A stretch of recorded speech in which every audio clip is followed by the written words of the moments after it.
Willkommen zurück. Willkommen zurück. Yeah, Willkommen zurück. Do you know what that means? Willkommen is welcome. Yeah. And zurück. Zurück? Zurück.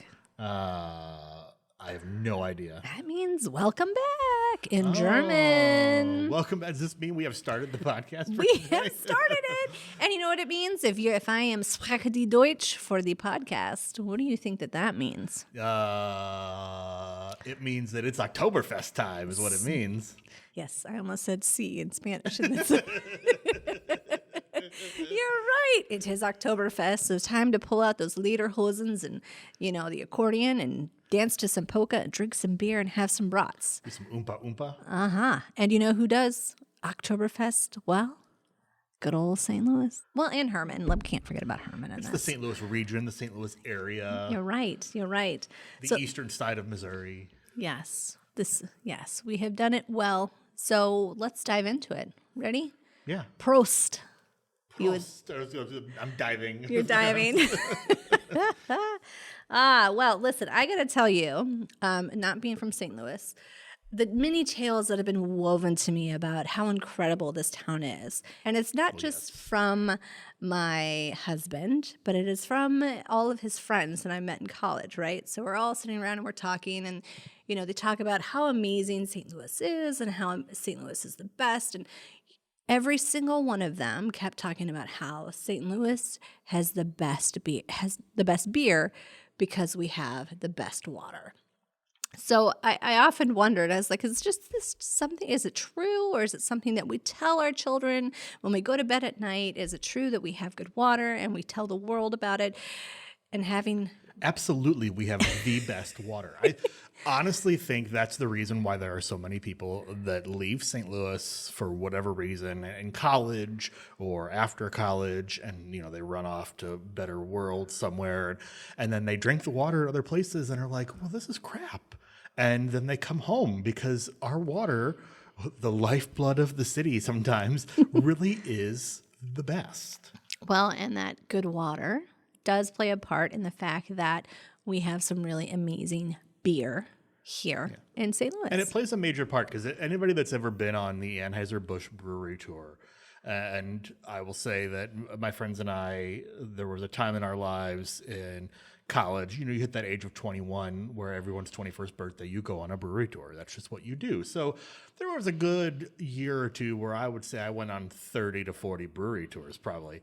And you would be reciting the tour almost back to the tour guides. And everybody knows that the 4 key ingredients in a good Budweiser product are hops, barley, water, and rice. Interesting. But that water is you forget that like the base of any beer is water. Yes.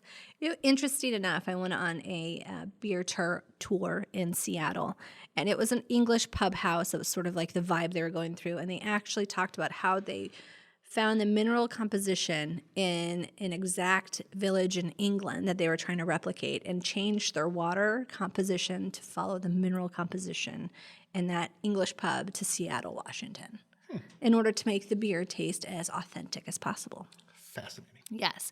But you know what? Okay, so we got great water, but we have to contribute the fact that we have one amazing beer, a wonderful Oktoberfest culture, to the fact that we have a very large German population in this area. Yes. Right.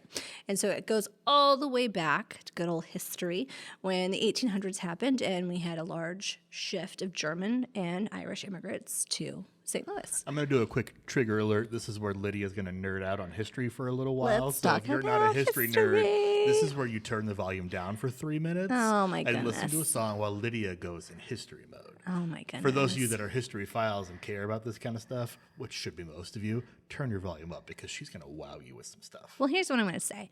How many times do you drive by South? You drive on South Highway 55, right? You see the big, huge Anheuser-Busch.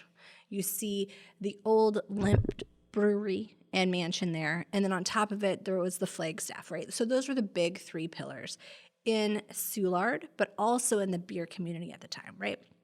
So it's said that the German immigrants were good at 2 things, making bricks and making beer. And so when they did that, they, found their home in Soulard and started to build upon it. That's because when you were done making bricks, you needed to drink some beer. Yeah. But did you also know that our gateway arch is built on brewery grounds? So back in 1809, right before we had these big, huge pillars come in, John Coons, he opened his first documented primitive brewery on the actual ground that the arch is on. So our arch is built on beer. How apropos. There you go. So we'll talk about Anheuser-Busch. I think we all know about that, right? Bud Light, Budweiser, the Clydesdale, every part of every. We all know the song. Yes. We all, It's the lullabies we sing to our kids, right? As we tell them about good water. Yeah, it's exactly. But so Limp Mansion and Limp Brewery was another big part of that. And he was actually one of the main pillars back in the very beginning start of the brew making time. And he got his start because he was a grocer.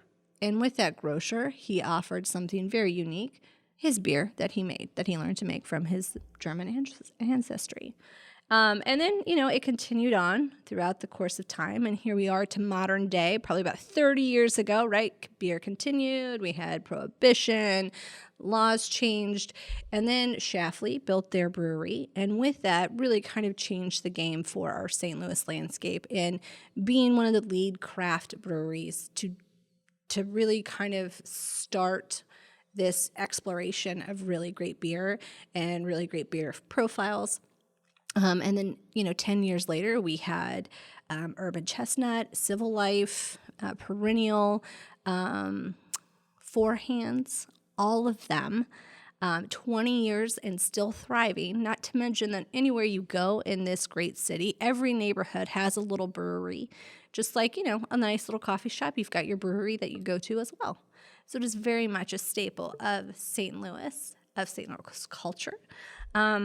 And how much these German immigrants really did make the landscape that we are in right now. All right. So now, outside of beer, what else would you pair with beer? So I would pair with beer some more beer. That's usually how that happens. Yes. Usually one beer leads to two beers, leads to three beers. Which leads to hair of the dog the next day. Yes, it's a never-ending cycle. So I think with beer, there's a couple of different ways to look at it. You've either got the things you want to snack on while you're eating a beer, or there's the things you want to cook with a beer and eat as a meal with a beer. Obviously the easy things that go with snacking with a beer are something really, really salty. There's something really great about a salty snack of some kind followed by a crisp lager or something that just kind of takes that edge off of the saltiness and calms down those taste buds in your mouth. But then on the flip side, beer, almost the same way that people cook with wine, beer gives you all sorts of opportunities across the cooking spectrum as an ingredient in cooking, from braising in beer to baking with beer, all different kinds of things, from putting a stout in your chocolate brownies to literally taking a beer can and shoving it in a chicken and putting it on a grill and doing beer can chicken on the grill. I mean, there's a wide variety of things you can do to pair with beer. I'm just a big fan of just a good chip. I'll leave it at that. I mean, just something nice, easy, and salty. Chips? What about pretzels? Oh, well, I mean, pretzels fall in that chip realm. Unless you're talking about a soft pretzel. I don't view a soft pretzel in the chip realm. I view a soft pretzel as a delicious artisan baked appetizer. An appetizer, right? I mean, because when I go out, a lot of times I'll see a soft pretzel on a brew house's menu, and usually I will, snobbily enough, order it, and I will judge them off that pretzel and how good it is. Oh yes, and pretzels. If a brew house, they have to be fresh. There's nothing worse than a brew house. So this is a warning to all of those brew houses and restaurants out there. If you have pre-baked pretzels and you're just zapping them somehow to warm them up, we know they're too dense, they're dry on the inside. No amount of butter brushed on the outside or great dipping sauce for them is going to revive them. They have to be a good pretzel. So let's talk about some good pretzels. Yeah. Because luckily, St. Louis, similar to the beer story, has an old guard and a new guard, I think, when it comes to some of the pretzels that you can get around town. The old guard that everybody, I think, knows. If you've been to a Cardinals game, you know this.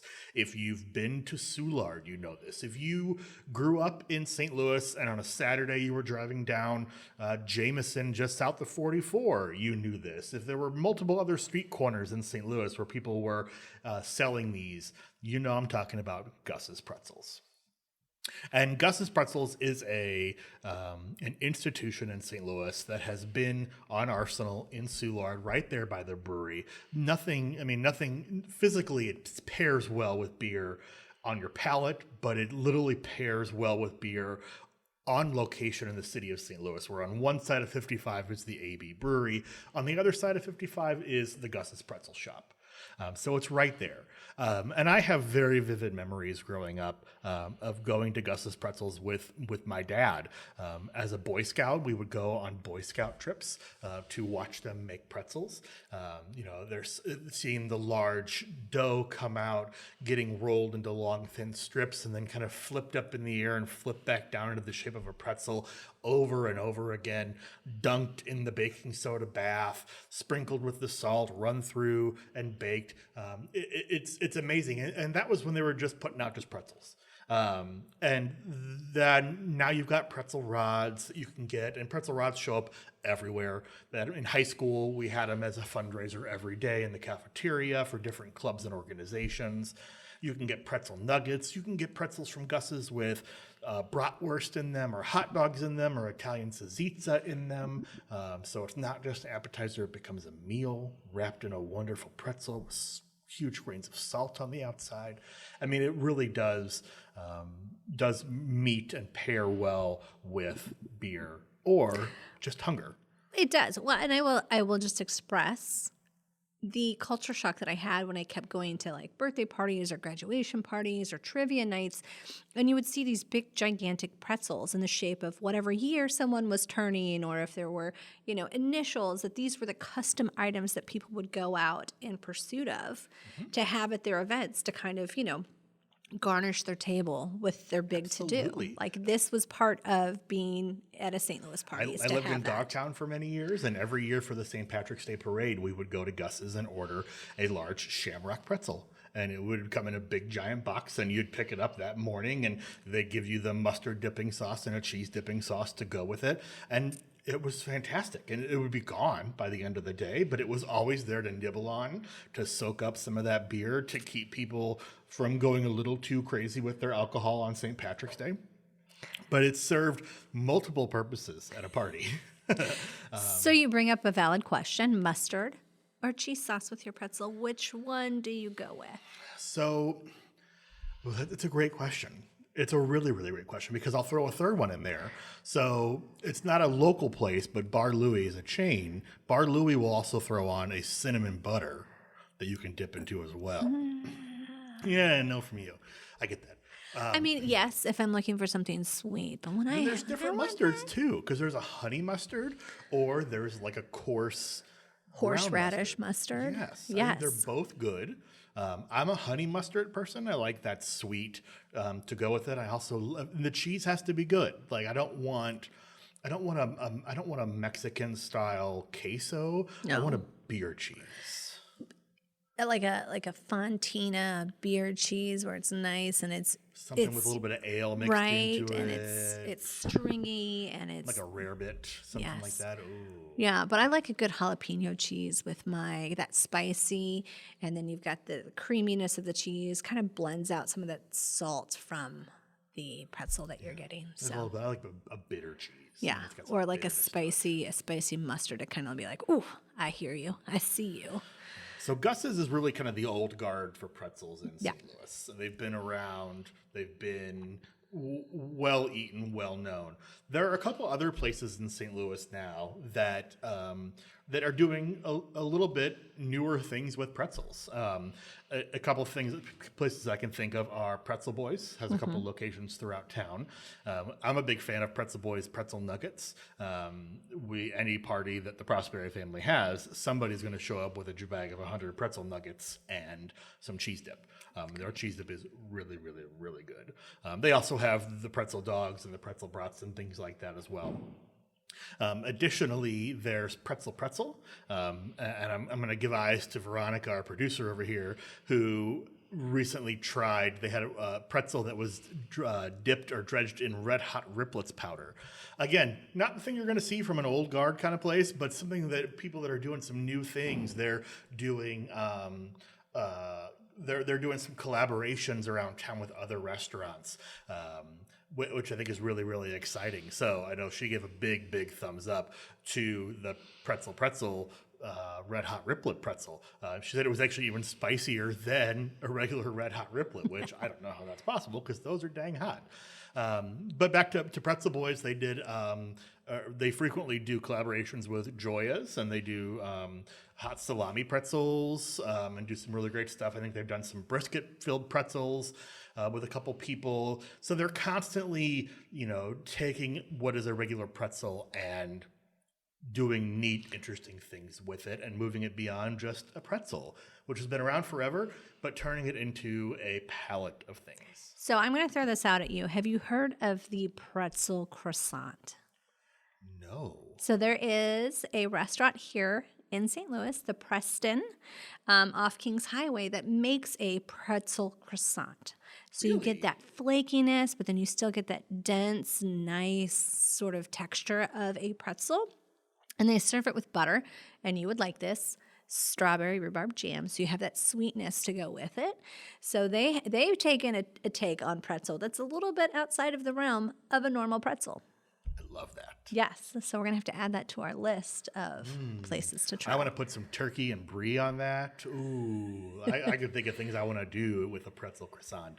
So we've talked beer, we've talked pretzels, and I think the next thing on the Oktoberfest menu definitely has to be brats, right? You have to have a good solid brat, some sauerkraut, something really meaty to, yet again, soak up all of that liquid gold that we are drinking in celebration. So there's actually, in researching and kind of looking to see, there's a lot of really great brats available. I'm gonna give a shout out to Schnucks because I'm a big fan of their brats that they make in house. Me too. They have an incredible stadium brat that is phenomenal. A beer brat. They've got a jalapeno cheddar. I love their jalapeno cheddar brat. So good. I love that brat. I just discovered it not too long ago, and I've bought it like 6 times in the last 3 months. It is good because it's fantastic. It is, and it's delicious. The kids like it, which is a big plus on it. Big plus. But there's actually a place here in town that still hand processes their own bratwursts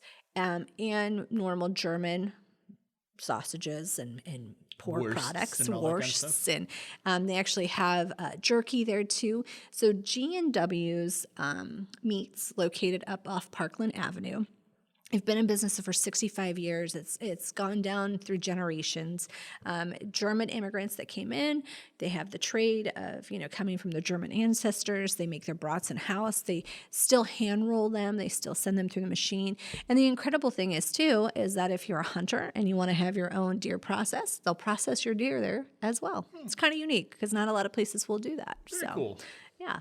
But you not only go in there, you're greeted outside by this really cute cartoon figure in his lederhosens. So you walk in, they've got German flags on the floor, they've got some beautiful variety of mustards that you can buy, and delicious, delicious brats that you cannot ignore.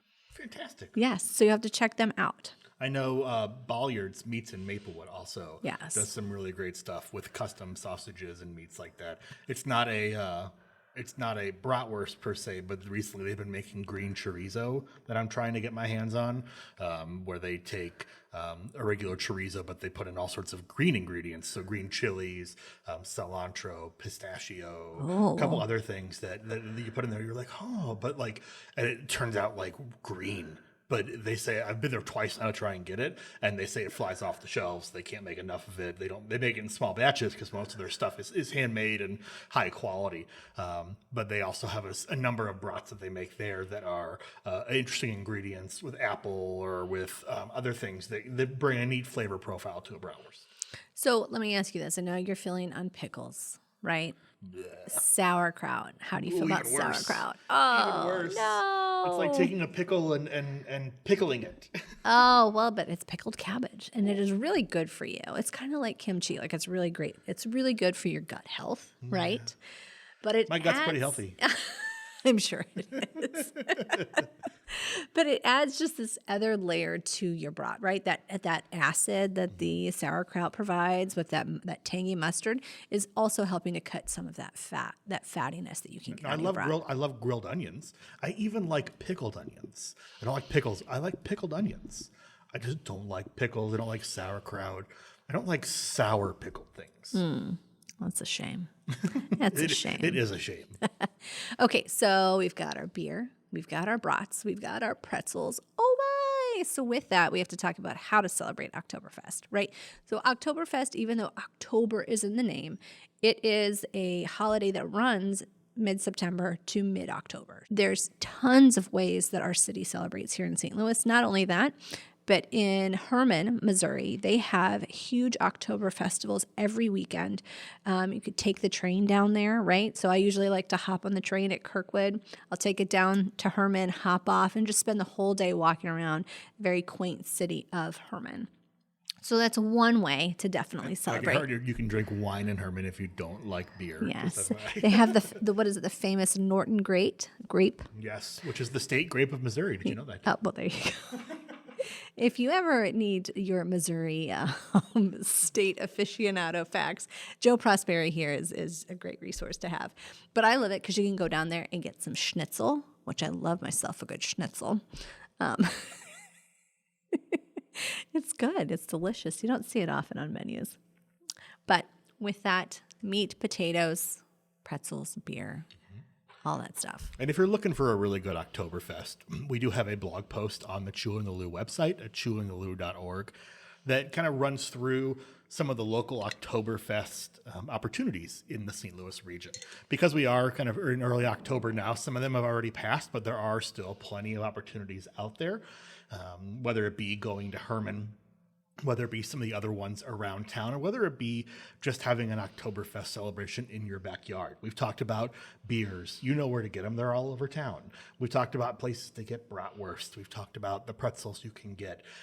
We talked about the foods you can make. So there's lots of opportunities for you to really kind of dive into the German traditions that are abundant in the St. Louis region this time of year.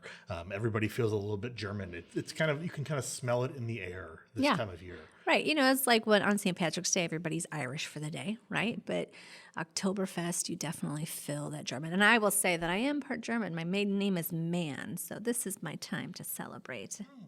I have a little bit of German blood in me as well.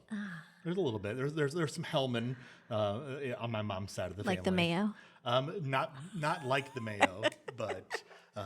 Do you like mayo? Because I feel like that's like mayo, yes. All right, well, good. All right, we'll continue on. Now she's nervous because I don't like pumpkin spice lattes and pickles, that there are other things that I'm not going to like that other people do like. I feel like it's important that we dive into that. But it is a food podcast. We should dive into We should dive into. But you know what? Here's the thing. We are the number 2 beer town in the United States, announced by USA Today. So I think that it's very important that we take the opportunity. Who's number 1?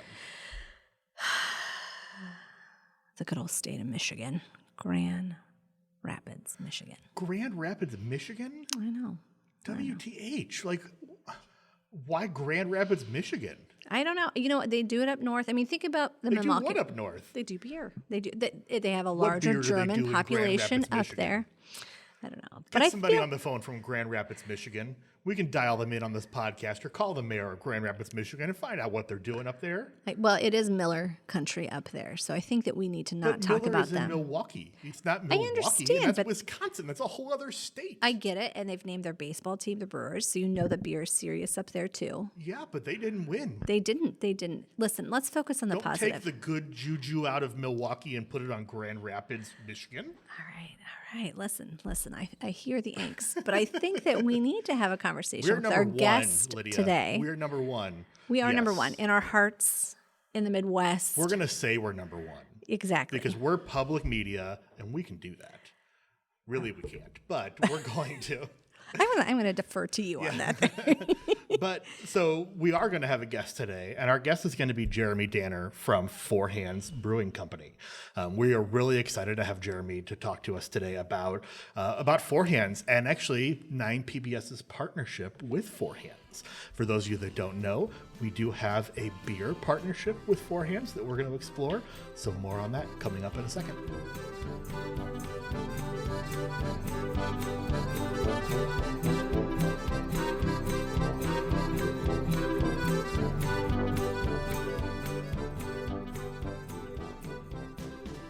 And we are back with Jeremy Danner, who is a brand ambassador for Hands Brewery here in St. Louis. And we are really excited to be joined by Jeremy. Welcome, Jeremy.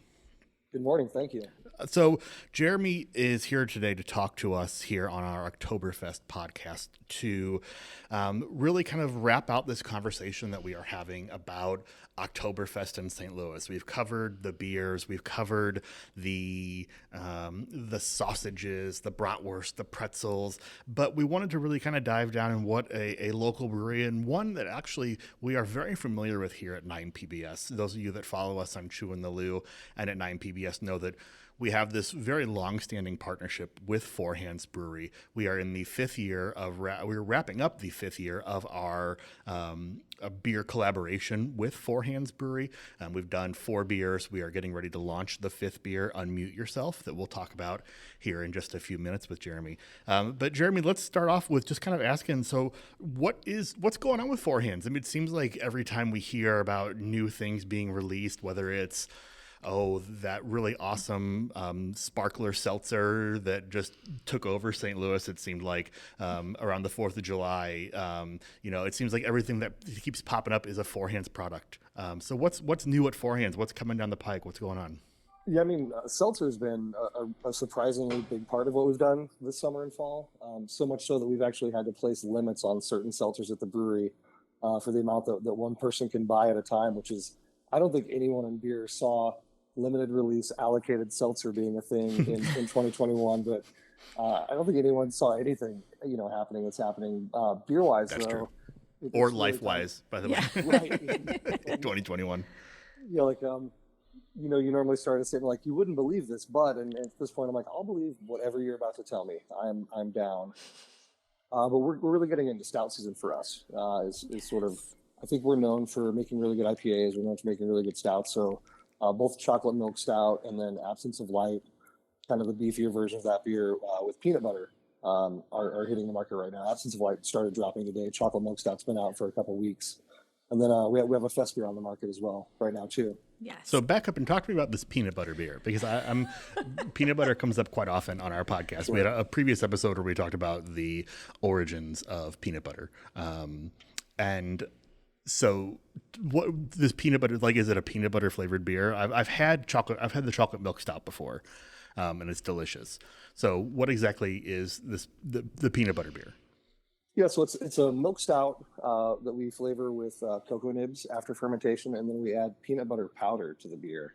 So peanut butter powder is cool in that it's this dried version that doesn't contain any of the oils that you would normally find in peanut butter that would ultimately kill the head on your beer. Mm-hmm. If you were to take like a teaspoon of peanut butter and put it in beer at home, it would not be a pretty sight. And the same would happen, in a tank at our brewery. So a lot of breweries use that peanut butter powder, and you get this really massive like peanut butter cup aroma when you open the beer, and then the flavor really delivers on those promises made by the aroma. It's fun, connecting this to seltzer. It seems like we're all about drinking our nostalgia right now. And it's like we all want to be kids again through food and beverage. So like our seltzers were, Bomb Pop. We had a Push Pop flavored one. Mm-hmm. We have a Silver Fox snow cone flavored one right now. Mm-hmm. Which is like the wedding cake one, which is like my all-time hand-down favorite. You couldn't have picked a better flavor for a snow cone. Inspired. It is so weird but so delicious. I was really surprised. Sometimes I hear things that Andy Bergio, our head brewer, is working on, and I'm like, man, I don't know, but he's a genius when it comes to combining flavors and making these things that don't sound like they'll work, that are actually quite amazing. Okay, so we've talked about seltzers. We're talking about the beers, but I just got to tell you, glutton for punishment. When I go to Four Hands, I actually go. I don't get beer. I get their gin and tonic on tap. They make their own tonic. They make their own gin. You guys are like just solving all the world problems right there with liquid, aren't you? The tonic is really good. Right when I first started with the brewery back in August of 2019, Kevin Limp drove over and gave me sort of this like big welcome pack that had some, nice shirts, and there's a bottle of gin and a bottle of tonic. I'm like, dude, this is incredible tonic water. Way better than any brewery has business making. That's awesome. That's awesome. So then, random question, because we have to ask. So when you're not drinking a Four Hands product, what are you drinking? I drink everybody's beer. I think it's important to do that. I mean, and I'm probably not the most salesy sales guy. I don't really think of other breweries as competition, because I really focus on selling our beers and competing with myself. But I think it's important to drink the beers that you are up against in the market, just to know what people are doing. And especially given my brewing background, I was a brewer for 7 years, long before I got into sales and marketing. And I think if you're going to get inspired and continue to create new things, and do things that challenge your own palate as well as your consumers, you need to see what's out there. It would be like an artist who only looked at his or her own paintings for inspiration. You're not really going to grow in that way. So I drink a lot of whiskey, but I do drink a lot of beer. I drink a lot of Logboat out of Columbia. Mm-hmm. I think they're a fantastic brewery. Before I worked for Four Hands, Four Hands and Logboat were two breweries that I would buy any seasonal that came to town. I drink a lot of Second Shift beer. I think those guys really kill it with their hazy IPAs and their flavored stouts. Mm-hmm. Really good stuff. Whenever I see Civil Life's American Brown Ale on tap around Kansas City, I have to have that. I know that we make a brown ale, but I honestly believe that that's the best American brown ale out there. It's mm-hmm. just this beautiful ode to chocolate malt. Mm-hmm. Okay, well, I think that the more important question is what type of beer would you drink if you had to pick one for the rest of your life? Are you a lager? Are you an IPA? Are you, a Hefeweizen drinker? What's the one that gets you every time? So I'm gonna, and this might be a non-answer, but rather than name a style, I'm gonna name attributes that I really enjoy. So I really dig low ABV Belgian style beers that are super dry, that have like a touch of acidity. Maybe some spice character, a little bit of hoppiness. So really good dry saisons, I really enjoy. Belgian table beers that have a little bit of acidity, I get excited about. You are singing Lydia's tune. She is nodding along with you. I'm not going to lie, Jeremy. This is an answer that I would give, because it's hard just to put in, your favorite underneath the umbrella of everything right. that beer is. It's it's like when people are like, what's your favorite song? And I'm like, I have no idea. Is it Tuesday? Am I working? Am I hanging out with my friends? what am I doing? It's so hard to answer. There's a brewery here in Kansas City called Bks Artisan Ales, and they make these really beautiful, super dry farmhouse ales with yeast that they actually harvested from a family farm, and just beautiful drinkable beers that change with age and grow in complexity, and that acidity intensifies a little bit. So that's sort of right where I am. That's my perfect family of beers or collection of attributes is what I dig.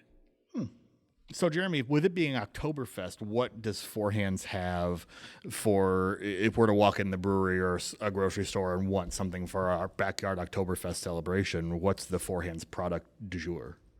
So we have an Oktoberfest lager that we've simply named Fest Beer to really quickly communicate what we're trying to do.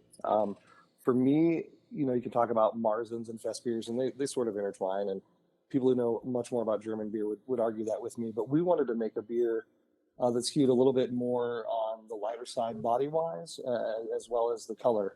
So for me, it's more toasty, biscuity malt flavors as opposed to like caramel and date and fig that you can get in some darker iterations of the style. But really, the beer is crafted for drinkability. This is the beer that you would see, people carrying around giant mugs of, having responsibly 10 to 12 of them while the classic Munich Oktoberfest pictures in their steins and exactly dust yeah. This is one that you want to drink all day but would still be able to maintain. So yeah, we have 4 packs of 16-ounce cans that are in the market right now, and then we have it on tap at the brewery, and it's on tap or at bars across the state. Well, and I love it because on their website it says it pairs well with pretzels, mustard, bratwurst, and lederhosen. Oh, So they perfect. planned out your whole wardrobe And for the day too. polka bands. And polka I bands, should like say tuba. that. You need to add that. But I'm reading through the description on it, and you talk about it's a balance of German hops. I mean, when we talk about beer making, we talk about creating the flavor profile. The hops give different characteristics, right? Same thing with the maltiness. Can you go into that a little bit with the creation of all your different flavor profiles and how many hops are you guys using? Oh man, I bet over the course of a year we're probably using 25 to 30 different hop varieties, and just like I didn't grapes know that there were folks use in 25 wine. or 30 different hop varieties. Like, I mean, I know there's there are a more than couple. that. I know, but like, I thought hops were hops. I mean, that's crazy. You can distill it down and make it more simple, and basically you have like American hops, you have German hops and English hops, and then sort of Southern Hemisphere, which refers to a lot of the new cool stuff happening in New Zealand. But like the hops that we use in one of our fruity IPAs are typically going to be from the Pacific Northwest and Washington and Oregon, and you're going to get big grapefruit, citrus, some piney, resinous characters, some dank, and I'm not talking dank like a basement. And then when you look at German hops, you're going to get more spicy, herbal, floral, and similar to English hops, you're going to get some of those same flavors. But it's really less about adding like that upfront bitterness that you might get in some American IPAs, and really about providing balance to the malt character that you're getting. So it's most of our beers aren't very bitter anyway. We really enjoy expressing hop flavor and aroma as opposed to that bitterness, but it's all about where the hops are grown and the type of varietal that they are, and sort of what's become the traditional hop of that region based on the styles that are brewed there. So, and there's a lot of sophistication that's being put into craft beer making, small batch beer making. It's very similar to like wine in the Austins, in the reference of like you've got a front note, you've got something that fills your palate, and then you have those after flavors, right? You guys kind of work on building those flavor profiles throughout the whole course, right? Sure. I think a word that I come back to a lot when I talk about beer with people in the industry as well as beer drinkers is intent. And I think that's what you're seeing a lot of. And with hop varieties, we're able to know, there are different oils or different compounds that are in hops that express different flavors. This might be more fruity. This might be more earthy and herbal. And you can really dial down and look at those hops that you want to use to create those very intentional flavors. But for me, when I talk about our beer, I kind of talk about the brewer's intent, what we use to get there, how we use those ingredients to get there, and sort of what we feel the final finished beer presents as. I want to give people a really clear expectation of what they drink, because sometimes you read the label of a beer and it doesn't really tell you what it is, and you drink it and you say, I enjoy this. This is good. But I think if a beer tells you what it's trying to be and then you taste it and that's what's in the glass, it's really easy to go, man, this is an excellent execution of intent. They did what they wanted to do. This beer is what it says it is. I think that's cool. Very cool. So let's talk for a second about Citywide, because Citywide is a beer that you guys brew that popped on the scene 5 years ago. And I know there's a lot of celebrations, I think, around Citywide and the work that has gone into that beer and the good work that has come out of that beer for the city of St. Louis. Just even the civic pride around having a beer that represents the city at large has been very cool to see and see pop up at barbecues and at restaurants and at taps all over the place. What was the thought process around creating a beer like Citywide, and what do you think the impact really has been for Four Hands and for the St. Louis community? So going back to the beginning of founding the brewery, Kevin will tell you he's always wanted the brewery to be more than beer. And that was in a literal sense, as evidenced by us making spirits and seltzer. But he also wanted us to be more than just a company who sold beer. He wanted us to be a pillar in the community. And when he started the brewery, he wasn't really sure what that looked like. But then 5 years ago, it was actually inspired by a trip to Philadelphia. There's a shot and drink combo that people drink in Philadelphia, industry folks, and they call it a Citywide. And it was this thing that people knew all over town. And Kevin came back really inspired by that, and knew that this was the avenue or the direction that he wanted to go with our philanthropic beer. So it's a really great hoppy American pale ale, and we work with quarterly nonprofits in the St. Louis area. And since we started, we've given over $250,000 back to the community, $1 at a time through case sales of Citywide or draft equivalent across the state. And we've actually worked with partners in the Kansas City area too. We worked with Kansas City Pet Project, and then most recently we worked with one of my favorite spots in town, the Nelson Atkins, to sort of grow that reach of citywide. Very, very cool. That's it's an amazing story, and one that you guys have then taken to create what is my favorite product at Four Hands, which is Statewide Beer, which is a new product that you guys have out now that is a completely different beer from Citywide. So what was the thought of taking the Citywide concept and going statewide with it? Because it's different when you think, a citywide beer, we're a St. Louis brewery, to take that concept and have that, try and have that same impact statewide. Do the funds go across the state? Who does that benefit? And what actually is the statewide beer? Yeah, I mean, it is really tricky when you take something that's already working and you go, let's make this bigger. If it were that easy, everything would be perfect. But it goes back to Kevin's desire of wanting to be more than beer. But in this instance, he got inspired and wanted to be more than beer to more of Missouri. So we started having conversations about linking up with a statewide charity that we could partner with on statewide. And it just so happened that Veterans Community Project had announced that they were looking to expand east and build a campus for homeless veterans in St. Louis. So I'd interacted with Jason Kander, who's just an incredible Missourian, on Twitter quite a bit. So I volunteered myself to send an email introducing the brewery and the concept to him. And we got on a Zoom call, and I think it was me and Kevin and Liz Swires and Lauren Shirk, our marketing manager, and then a couple of folks from Veterans Community Project. And we started this, video call, and we sort of felt like we were interviewing, trying to pitch the brewery and get them involved. And a few minutes in there, one of their founders, Brian Meyer, stopped. He goes, "Oh, wait, we're in. Everything's cool." And then the whole tone of the call changed, like, "Oh, okay, we can just hang out now."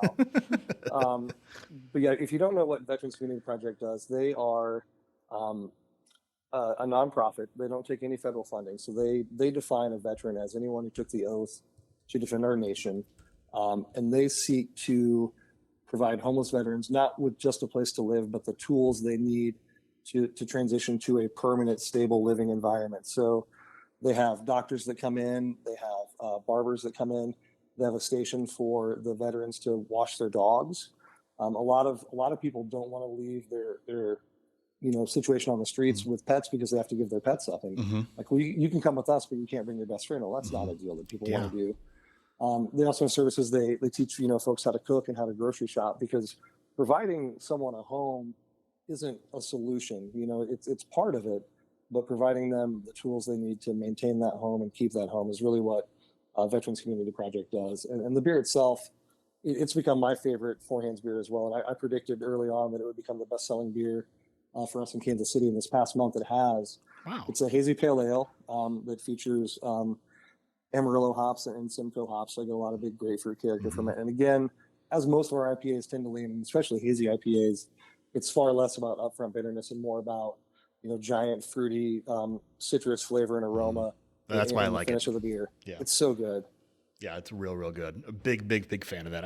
I was pleasantly surprised when I tried that, and it hit all the right notes for me, and I was very surprised at how a lot of IPAs you get that front bitterness, and it was not there in that beer for me, which made me really happy. So, yeah. Well, yeah, all this conversation of what Four Hands does for the community really comes to a head, though, for us at Nine PBS because of our partnership with Four Hands Brewery.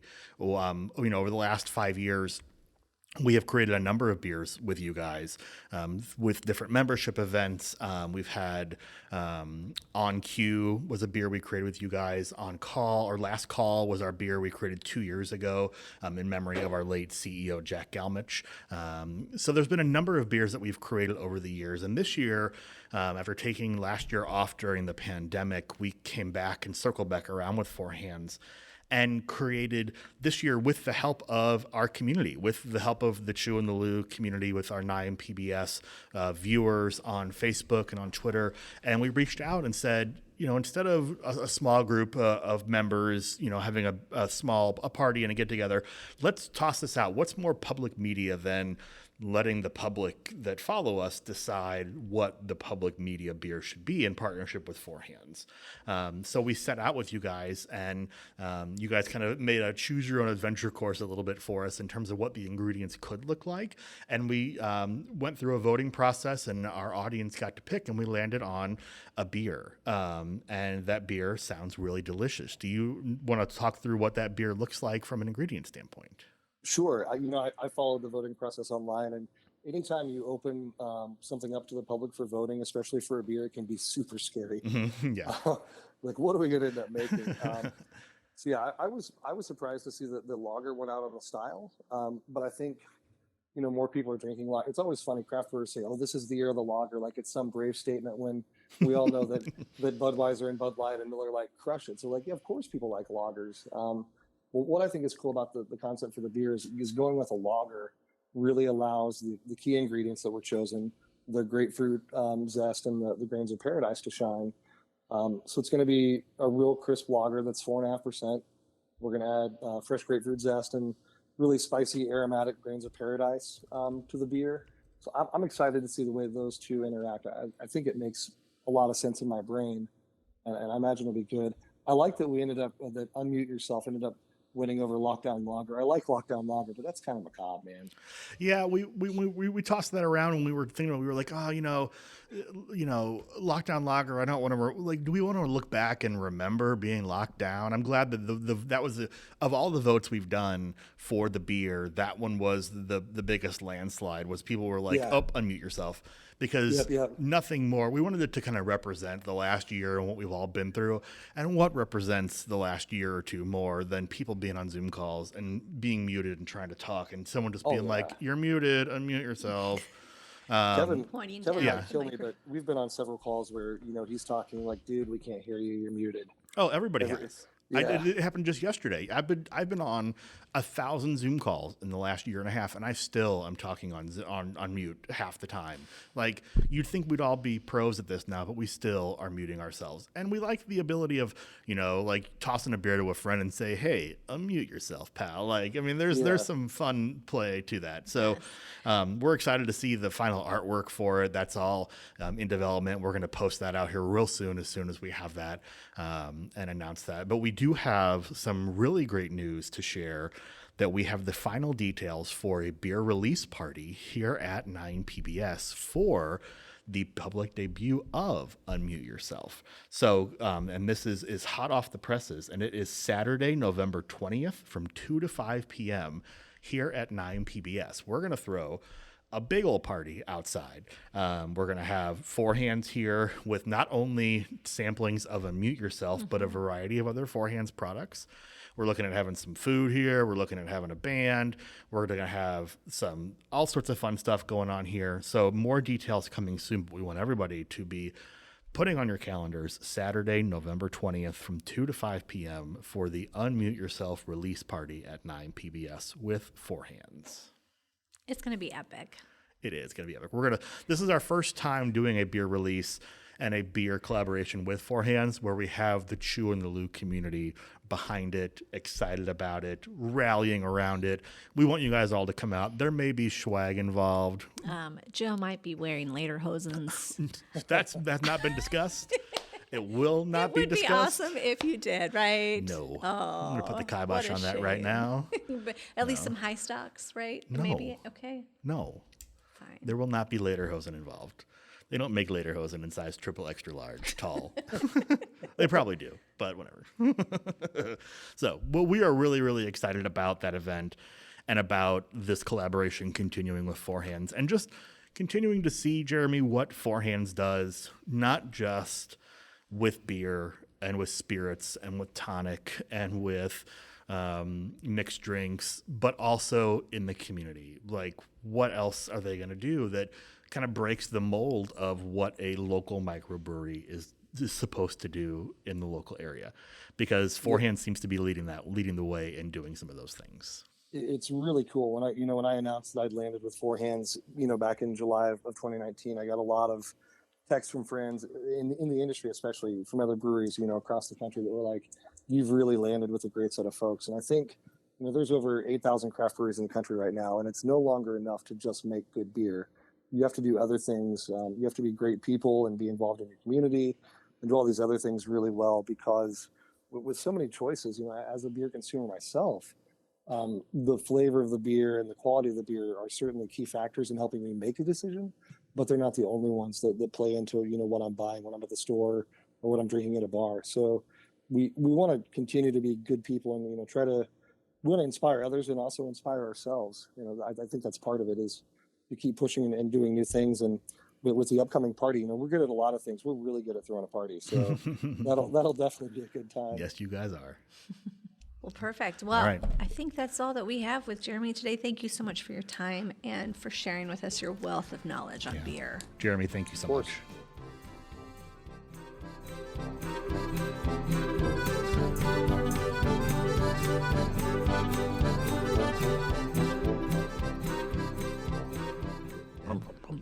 Are you, was that a tuba noise? That was my tuba noise. That was pretty good. There was a little bit of rumble in there. Listen, I played trombone. Played trombone for 10 years of my life. When everybody comes to our Unmute Yourself release party at 9 PBS on November 20th, get ready for Lydia Gwynn to bust out her trombone as a part of the polka band. Follow everyone. Listen, part of my growing up experience in life is, so my dad's side of the family, they're German. Mm-hmm. And so we would go to weddings, and it wasn't uncommon for there to be a portion of your wedding dance mix to be polka music. And did you bust out your trombone at weddings? No, never. I didn't bring out my trombone. No one needs to see that. I could play Dvorak's Ninth Symphony on my trombone. Oh. Sorry. But can you play the duck dance? That's what I want to know. But I guarantee you that we're going to hear that at the Unmute Yourself release party on November 20th at 9 PBS. So make sure that you guys mark your calendars. You will see us there. You will see lots of Chew in the Lou followers there. You will see delicious beers and beverages from Four Hands. You will see German snacks, hopefully. You will hopefully see a band. But you will also see fellow St. Louisans that support public media, support delicious food and beer, and support each other. I support Joe and Lederhosen's. If you do as well. No, I'm getting. And this is Lydia Gwynn's last episode of the Chew in the Lou podcast. I have a nice wool hat you can wear with a feather. He's going to get into it. Negative. No. Negative. Right. But this has been a wonderful time. Your hosts for the Chew in the Lou podcast are Joe Prosperi and Lydia Gwynn. Our guest for the episode was Jeremy Danner from Four Hands Brewery. Our producer is Miss Veronica Moheski. And this has been a production of 9 PBS.